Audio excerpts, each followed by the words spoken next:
Welcome to the Off the Charts Football Podcast. I'm Matt Manocherian, former NFL scout and now of Sports Info Solutions, joined by Aaron Schatz, the godfather of football analytics and the founder of Football Outsiders. As always, we've got our producer, Justin Stein, with us, and today we have special guest Thomas Bassinger of the Tampa Bay Times, who is writing the Bucs chapter of the Football Outsiders Almanac, which will be released in July, of course. After talking Patriots last week, we thought it would be appropriate to follow Brady down south and discuss the Bucs. So, Thomas, first of all, thanks for coming on and welcome to the show. Hey, thanks for having me on. I'm thrilled to be here. First things first, we got to check in. Is the situation? It's easy sitting here in Pennsylvania. I watch the news and I've heard things getting worse in Florida. But with boots on the ground, I wanted to just check in first. What's the situation looking like down there? I know, Orlando's not too far. That's where they're talking about starting up basketball. What are things like locally? Well, I wish I had some good news here, but things aren't looking good right now. We're breaking records in Florida every few days now. Cases are up, hospitalizations are up, deaths are up. For a while, the state had been reporting about 500 cases a day. Wednesday, it reported 5,500. So to put that in perspective, that's about how many we saw during the entire month of March. So we're heading in the wrong direction. And as for this area, Hillsborough County, which is where Tampa is located and where Brady has been leading his workouts, it hit a single-day high this week. So what's the deal with that? I've read some about that story. He's been organizing practices. Are they getting shut down? Are they still doing them? What's going on? Big surprise, Brady kind of flirting with the rules. I guess you could take Brady out of New England, but you can't take the New England out of Brady, right? So they've been Brady and his teammates have been meeting at Berkeley Prep, a private school in Tampa. The Tampa Bay Times first reported about these workouts in, I think it was mid-May, but they had been taking place for weeks. We've seen Chris Godwin there, Mike Evans, Gronkowski, Scotty Miller, Ryan Jensen, and recently some of the defensive backs have joined. So initially, the NFL had said that there was nothing wrong with these workouts, provided that the players were following local and state guidelines. And as for the rules on gatherings now, my understanding is that the state is encouraging people to avoid crowds of 50 or more. The key word there is encouraging. The enforcement is pretty lax around here. Are the players maintaining social distance? Well, you've probably seen the photos and the helicopter footage. They're definitely not. And the players' union has recommended the players' union doctor has recommended that these workouts stop. But clearly, Brady and the Bucs have no plans to do that. They were back out there today, so they're going to keep going with these things as long as no one stops them. And I think that's the thing is it's not against the state rules at all what they're doing, and the NFLPA can recommend that players stop having workouts, but it's not like the NFLPA has any enforcement. What are they going to do? Throw Tom Brady out of the union? Like the NFLPA, they can't suspend him from the NFLPA. All they can do is put out a recommendation. So I don't see any reason why, if players want to have workouts in states where that's legal, they're not going to continue to do it. Yeah, I think we'd be silly to think that that's the only place that it's happening. It's still just a bizarre kind of circumstance. I don't know what to say beyond that. All right, let's take things onto the field. Let's move on from any of that stuff, which we try to minimize the amount of discussion of that sort of thing around here. It's all about Brady. Brady, Aaron and I talked a few months ago, and we did the Football Outsiders readers who they thought were the possible best teams to improve and be a contender in 2020. And the Bucs were one of the teams that came up, and they were one of the teams that I kind of argued for. We had no idea that Brady was going down there at the time. I think now they're a much more popular choice, and it comes down to that quarterback. So I wanted to start off by asking you, just when it comes to Brady, the big question to me is, how is he going to fit in the Arians offense? I don't know what the word has been coming out of kind of Bucs headquarters. is this going to be a situation that Brady is adapting to Arians' offense, or is it the other way around? Are they meeting in the middle? They have to choose one sort of nomenclature over the other. So what's your understanding of how that kind of square peg in a round hole is going to fit together? Yeah, the Brady Arians pairing has never really struck me as a match, except for the fact that Brady's not going to throw 30 interceptions in a season. But as far as philosophy, to me, they're pretty much polar opposites. Arians is no risk it, no biscuit, and Brady is pretty risk averse, I'd say.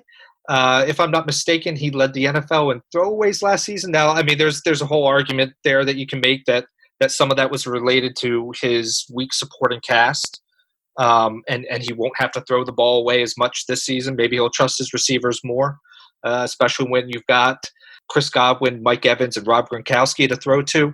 But Brady said something at his first press conference that I found interesting, and that was, he said, "Football to me is about throwing the ball to the guy that is open.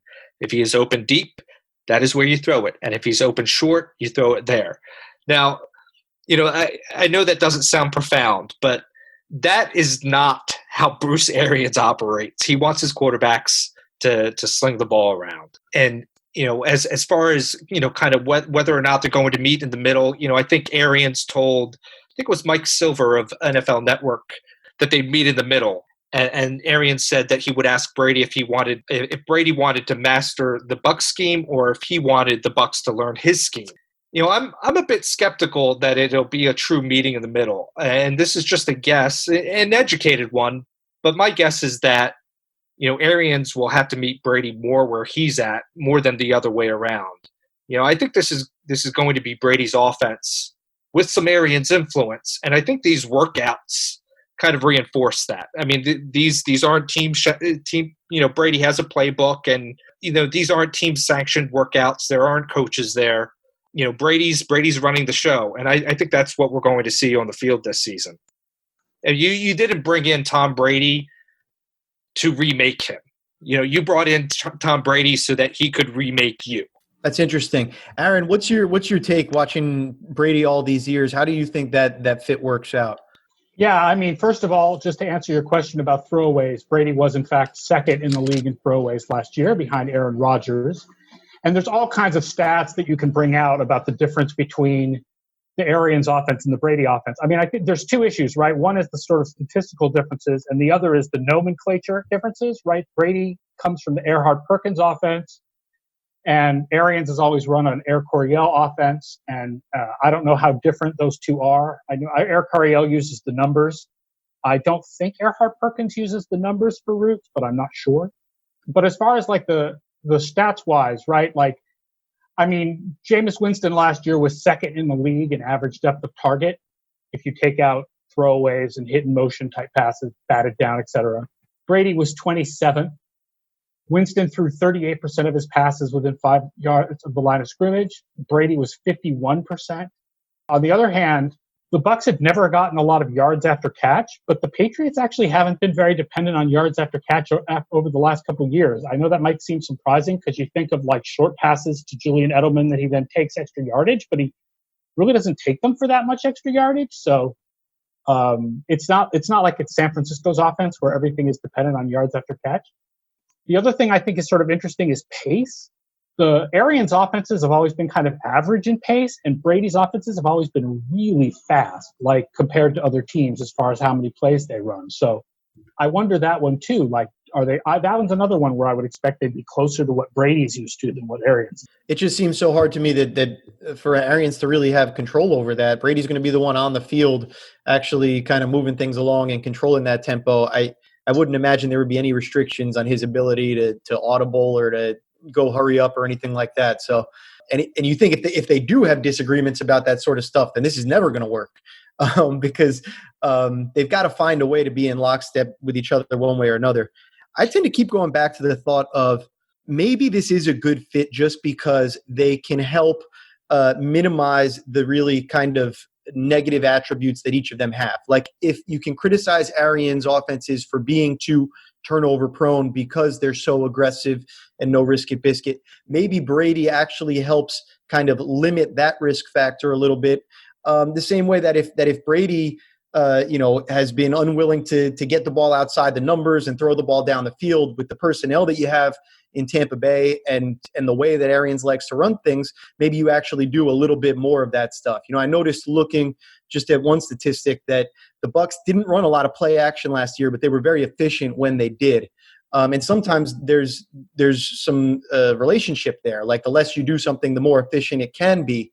So I'm curious to see the way that kind of all of these schematic things end up fitting in, and the way Arians is going to have to, I think, adjust to accommodate Brady at the end of the day. Yeah, and I think that's going to be one of the telltale signs of how much of where they're meeting. Is the play action offense.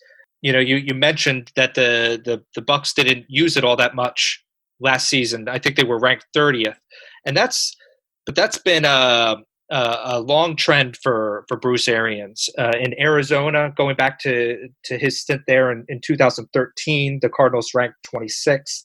In 2014, 27th. In 2015, 21st. 2016, 31st. And 2017, 28th. So I think we'll see pretty early on how things are meshing. I think another thing that Brady is going to help regarding the Arians offense is going to be in identifying pressure, right? Because if you think of the strengths of Brady, it's what Brady does in the pre-snap phase that's considered the great strength, and his ability to know where the pass rush is coming from. And sometimes that leads to those throwaways.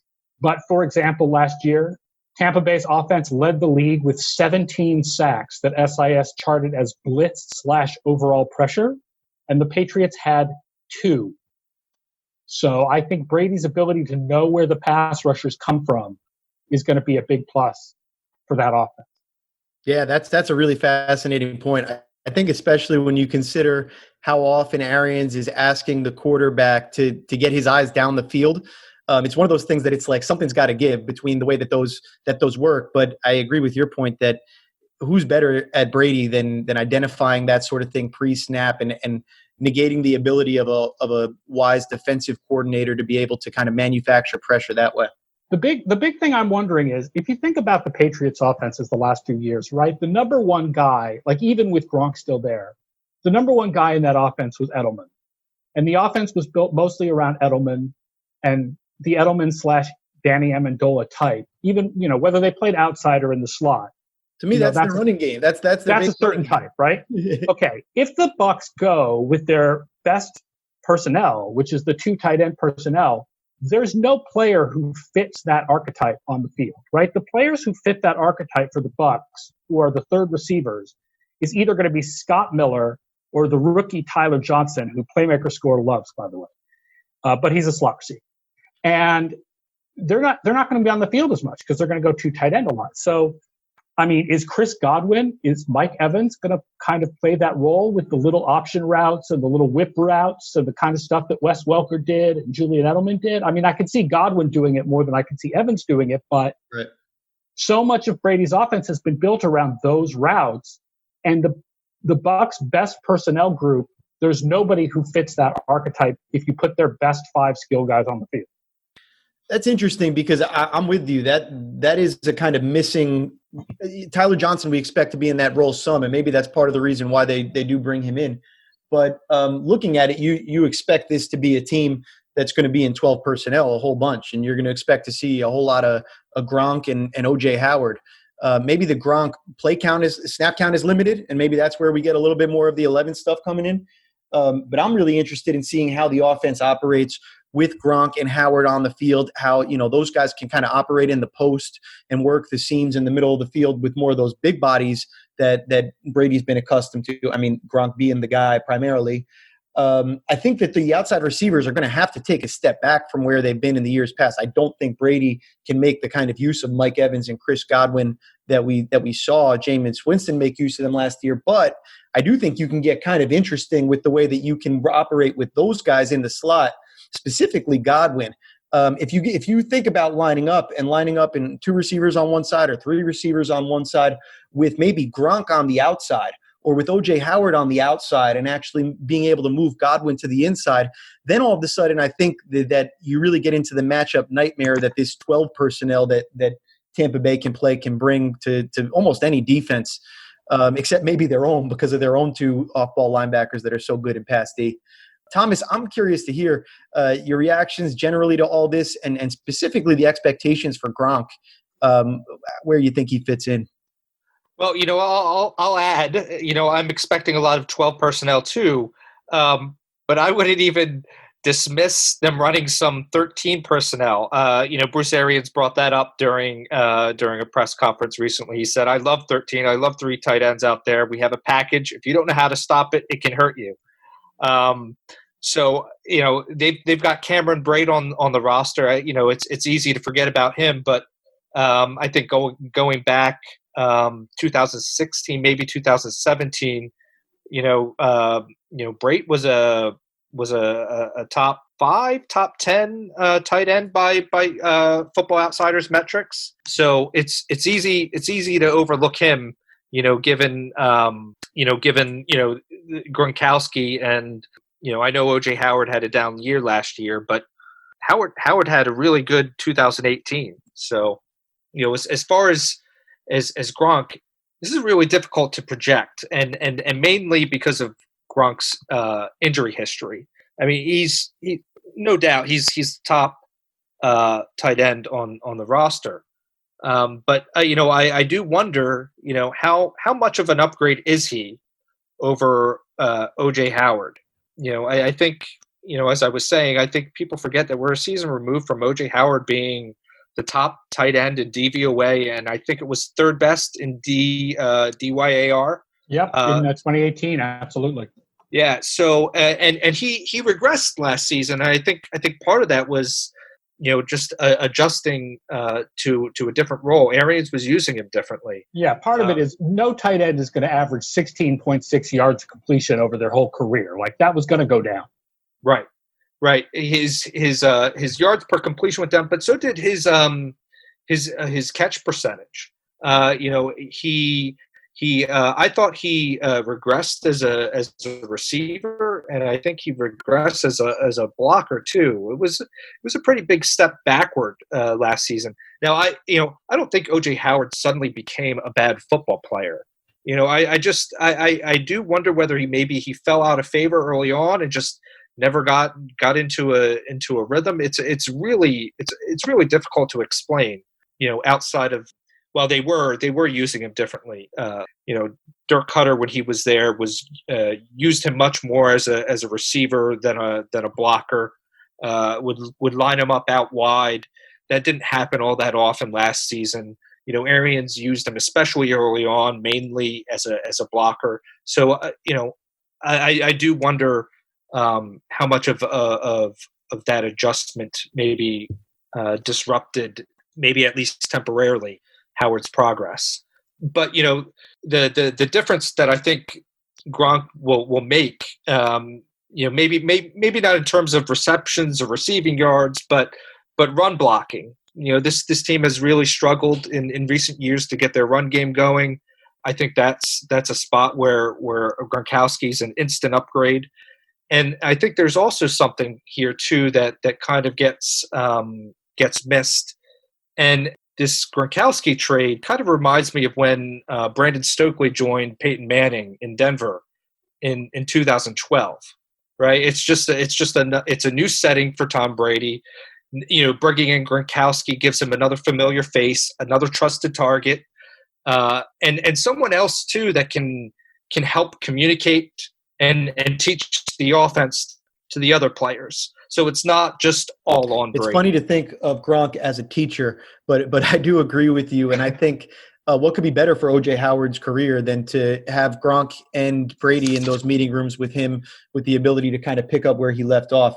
I wanted to just make a quick note on one of the things that you just said, because I think the stats really back up what you were saying about O.J. Howard being better when lined up in the slot or outside than lined up as a tight end. Last year on 38 targets when lined up in a traditional tight end alignment, he had negative 2 points earned, negative 1.3 cumulative expected points added by the team on those targets. So I think what you saw with your eyes is absolutely spot on, that when he's in those alignments, his upside as a receiver is much harder to find. It was actually negative value when you look at it from a points earned perspective. I'll also mention Howard is not a bad blocker by any means, but he did, surprisingly to me, rank second in blown blocks marked by SIS last year, behind Darren Fells. So maybe Gronk can help him on the run blocking too. Yeah, it's interesting. I think back to my days with Drew Brees and the tight ends that he always had and the sorts of relationships he had. Tight end's a hard position to play because you have to understand run blocking schemes, you have to understand pass blocking schemes, and you have to understand the pass game down the field. Only quarterback really has to do that of all the other positions on offense. So that relationship can be really important. And I wonder if that is cause for maybe some potential resuscitation of O.J. Howard's career when we think about that fit. Sports Info Solutions is excited to announce its Football Analytics Challenge. Contestants will use Sports Info Solutions data to determine which defensive line position is the most valuable, and how does the value change based on factors like in-game situation. Registration is now open, and submissions are due for preliminary judging by Sunday, July 19th. 3 finalists will be chosen to present their work live to a panel of judges, including Matt Manocherian, Aaron Schatz, and John Park from the Indianapolis Colts front office. In addition to some great exposure within the industry, the winner will receive a free 1-year subscription to the SIS Data Hub Pro and will be invited to appear on this podcast to discuss their research with Matt and Aaron. And the best part, all proceeds from the event will go to the United Negro College Fund.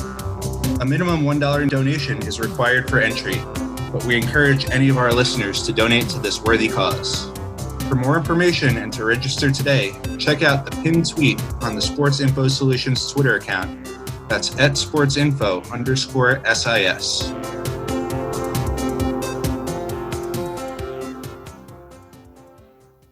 All right, let's flip it around, guys, and let's talk about the defensive side of the ball.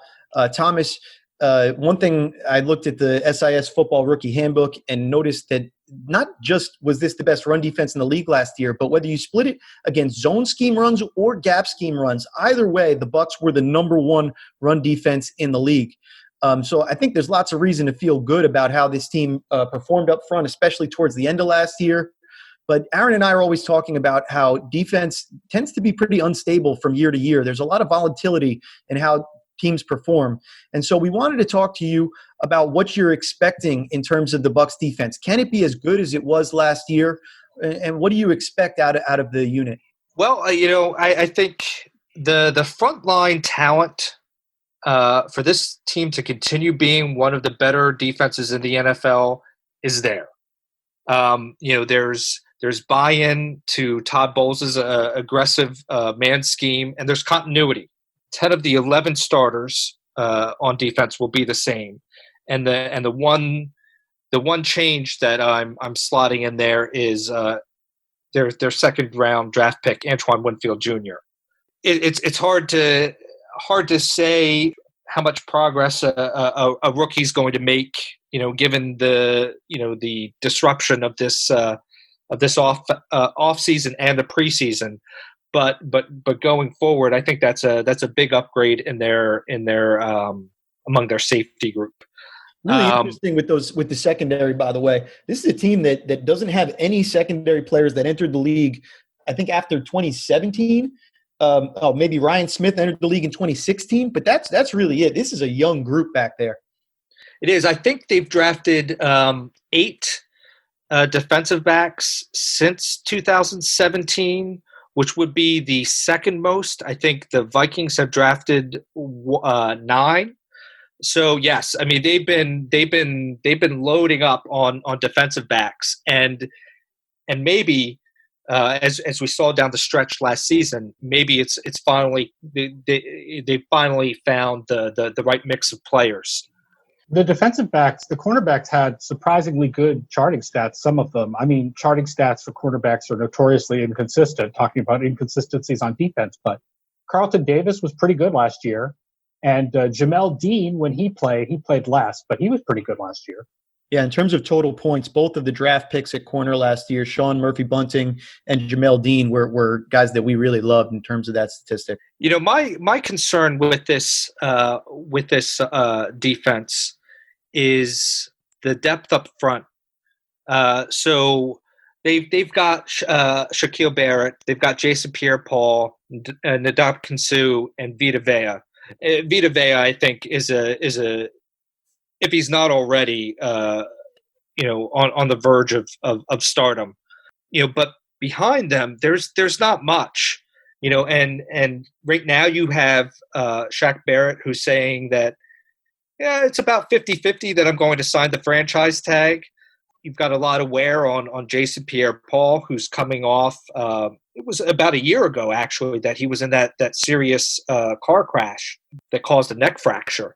Ndamukong Suh is still a useful player, but not quite the same force that he had been.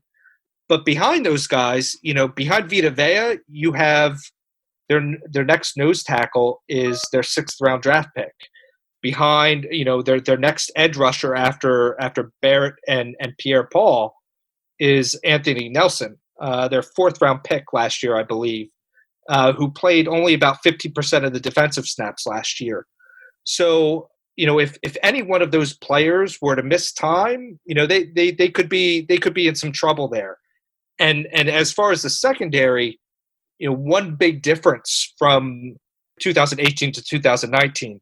In 2018, I think they suffered, if not the most, among the most injuries to the secondary in terms of adjusted games lost. Last season, I think they suffered the fewest. So they benefited from some injury luck. Now, maybe that regresses to the mean a little bit this season. So that's something else to watch for in terms of regression. I will say if Tampa Bay wants to spend a little bit of money, there are edge rushers still on the market. I mean, I would think that would be a place where this team really needs depth. You rotate some edge rushers. Even if you still don't have injuries, it's still good to have a third one. Clowney's probably too expensive, but Everson Griffin, or the other guy who's still technically a free agent is Marcus Golden. That would be a good ad.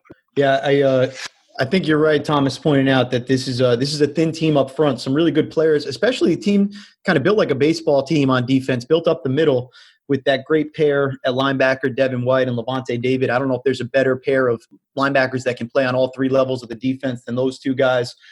You get Sue and Vita Vea, like you talked about, kind of up the middle. Now you fortify the back end with Antoine Winfield being there.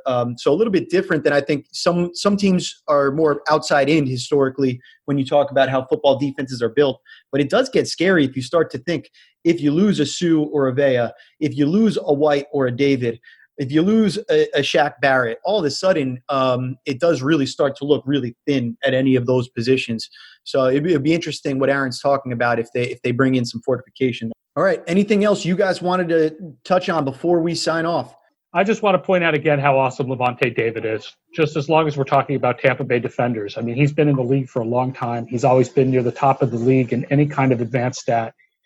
He's a wonderful player. He was number 1 in success rate in coverage among linebackers last year. Nobody will ever discuss him for the Hall of Fame when his career is over, and yet he's awesome.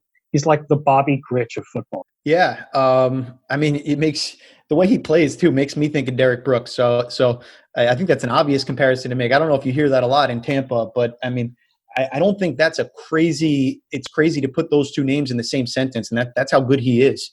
No, that's a great point. And, that's something that I think that's one big positive we'll see for this organization, from the Brady signing is, they're going to be in prime time, 5 times. People are going to, get to know a lot of these players that have really played in obscurity for a while. I mean, I think people know about Chris Godwin, But I think Mike Evans is on a Hall of Fame track, and I wonder whether anybody's noticing. You mentioned Levante David, Vita Vea, Shaq Barrett burst onto the scene last year. There's a lot of exciting, interesting players on this team, and maybe people will finally start noticing that. And one guy that I'm keeping my eye on is Devin White. I think he came on towards the end of last year. I think he's outrageously good.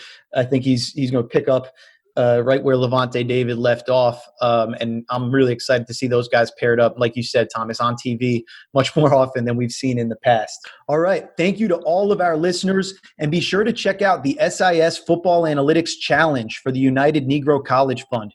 You can find it through sportsinfosolutions.com or through our Twitter at sportsinfo_SIS. It's a great way for the public football analytics community to get their hands on some new and interesting data, including defensive line techniques, which I don't think has ever been exposed publicly before. And even if you aren't interested in competing, you can donate to a great cause through our GoFundMe page. As I mentioned just a moment ago, all of the proceeds are going to the United Negro College Fund. Sports Info Solutions is also recruiting for 2020 football video scouts. If you're interested in applying, please head to the career section of our website, sportsinfosolutions.com. And the Football Outsiders Almanac will be out soon. I mentioned earlier that Thomas wrote the Bucs chapter of the Almanac. He's also writing the Saints chapter of the Almanac. Thomas, is there anything else that you want to plug while we've got a minute here? Yeah, I'd like to invite anybody who's interested in the Bucs or in Tom Brady to sign up for our newsletter at tampabay.com, the Bucs Red Zone newsletter. Go to tampabay.com newsletters, and that's where you can get all your Bucs and Brady news and analysis. And you can also follow me on Twitter at Tometrics, TOMETRICS. Highly recommended that follow there. Always interesting stuff. One more final note, SIS Film Breakdowns is going to be out tomorrow, Friday, on Bucs' second-round pick, Antoine Winfield Jr. So check that out on the Sports Info Solutions YouTube page. We've got our stud analyst, John Todd, breaking that one down. So you won't want to miss that one. Again, coming out tomorrow on the Sports Info Solutions YouTube page. For my co-host, Aaron Schatz, our producer, Justin Stein, and our guest, Thomas Bassinger, I'm Matt Manocherian, and thank you for joining us for the latest episode of the Off the Charts Football Podcast.